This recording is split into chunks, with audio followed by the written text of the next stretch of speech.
Hello friends, welcome to my channel teaching by Ansari. कैसे हैं आप लोग? आई होप आप लोग अच्छे होंगे और अच्छे होना भी चाहिए। यहाँ पे देखिए एक सवाल दिया गया है जो कि परसेंटेज से रिलेटेड है और इस तरह के सवाल बहुत पूछे जाते हैं कि किसी वस्तु को 240 में बेचने पर 20% का लाभ हुआ तो वस्तु का क्रय मूल्य बताइए, यानी कि किस मूल्य पे वो खरीदा गया है। तो ये जो 240 अमाउंट लिखा हुआ है ये क्या है? लाभ के साथ में है। तो अगर हम मान लेते हैं कि क्रय मूल्य जो है ना, कास्ट प्राइस कितना है? 50, वो 100 रुपये है ना, 100 पे हम मानते हैं तो 100 है। और किसी वस्तु को 240 में बेचने पर 20% का लाभ हुआ और लाभ कितना हुआ है? 20%।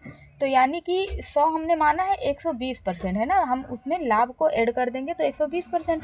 और कितना अमाउंट दिया गया? 240। कितने का बेचा गया? 240, यानी कि लाभ के साथ में हम परसेंटेज को ऐड करते हैं तो कितना हो जाएगा? 240 है ना। 120% इज इक्वल टू 240, क्योंकि ये अमाउंट दिया गया है और इसको हमने परसेंटेज में माना है। 20% लाभ हुआ इसीलिए हमने 100 को 20 में ऐड किया। अगर 10 ही परसेंट लाभ होता तो हम 100 में 10 को ऐड करते, तो इसीलिए हमने 20 को किया है।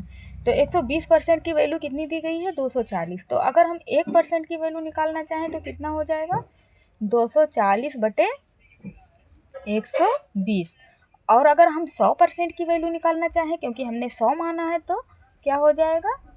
यहाँ पे हम 100 से गुणा कर देंगे तो इस जीरो से ये वाला जीरो कट जाएगा और 12 दूना 24 हो जाएगा। एक जीरो ये और एक जीरो ये, दो बच गया। तो यहाँ पे हम दो, यानी कि 100% की वैल्यू कितनी आ जाएगी? 200, यानी कि क्रय मूल्य कितना हो जाएगा? 200 रुपये, है ना।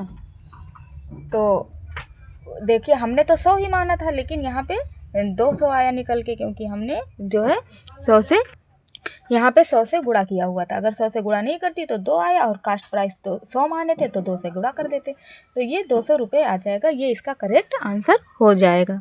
तो